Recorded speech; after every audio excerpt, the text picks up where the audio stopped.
Today, Shams was asked about how the Warriors are going to approach the beginning of the offseason or just the offseason in general. What he said is something that I completely agree with. He mentioned Jonathan Kuminga and a potential sign and trade deal, and how the Warriors are trying to get more of a playmaker at wing and a good defender, kind of similar to Jimmy Butler, and also a center like maybe Brook Lopez or Miles Turner. Here is what he said. Shams, what options do the Warriors have here this summer to retool this roster for another run next season with Steph and Draymond?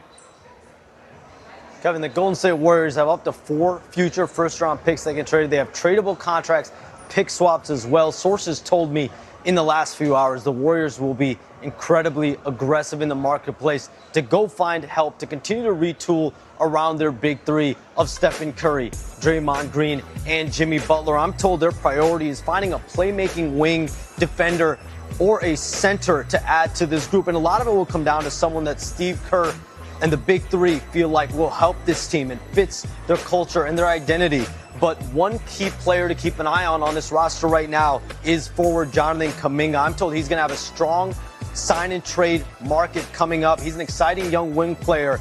Both sides are expected to have conversations commencing over the next several weeks ahead of free agency to see, is there a potential sign and trade landing spot that gives him a lucrative deal while also potentially bringing the Warriors some additional help for their roster, so both sides end up as winners in this. And then about superstar Giannis Antetokounmpo, a guy that the Warriors have been thinking about going for, or a guy that's in the trade market that the Warriors could get, is not going to happen. First off, I don't think it'd be the best for the Warriors to get Giannis, because to get Giannis, we're trading away so many guys. It could involve Jimmy Butler, Kuminga, Moody, and maybe a couple first-round picks. It's just way too much. As we saw this year, this current team that the Warriors had completely worked. The only reason why we got eliminated was because Steph Curry got injured. And this team also has so much depth, and I don't want to throw it away just to get a superstar in Giannis, which would be great, and it'd be crazy if we get Giannis. But if we only have like 7 playable guys and no bench, what if we have an injury? What if Steph or Giannis gets injured? Then we did that all for nothing, because Giannis is 30, Steph is nearing the last few years of his career. So I think it's a good idea that the Warriors are not trying to pursue Giannis. You guys can pause the video, read everything below me. And then as I said a minute ago, and what Shams said as well, the Warriors are likely to explore a sign and trade option with Jonathan Kuminga. I like that because the Warriors could get a little more value for Kuminga. Obviously, I'm a huge Jonathan Kuminga fan. I have a Jonathan Kuminga jersey. I don't want Kuminga to go. He showed so much promise during that last series, averaging 24 points in the last 3 or 4 games. And then Warriors GM Mike Dunleavy also mentioned that the Warriors are not planning to go out and make any huge moves this offseason. That likely mean no Giannis, but it doesn't eliminate an option for going out and getting a center like Miles Turner or Brook Lopez. That's also not a huge add. For the Warriors, having a big center though could be the difference, because I don't want to be starting a guy like Quinton Post, even Kevon Looney or Trace Jackson Davis. So I assume this team to look the exact same next year, pretty much, maybe adding in a couple guys and losing a couple guys, but no serious moves. And then just a little while later, this report came out saying that Mike Dunleavy, the Warriors GM, and Joe Lacob, the Warriors owner, don't plan on shaking up the team that much, want to keep a similar group. As I said a minute ago, the Warriors do want to add 2 to 3 more guys, meaning a couple guys are going to go. Those guys that are likely going to go is going to be Moses Moody, Jonathan Kuminga, and then probably Guy Santos or Trace Jackson Davis, one of those guys. But the Warriors are still trying to build around the core of Steph Curry, Jimmy Butler, and Draymond Green, and the Warriors don't sound interested in moving Brandon Podziemski or Buddy Hield, 2 guys that were also starting for the Dubs down the stretch. So there you have it. The Warriors aren't doing too much this offseason, but I think they can definitely improve this team at center, and it should be interesting to see this group come mid-October next year.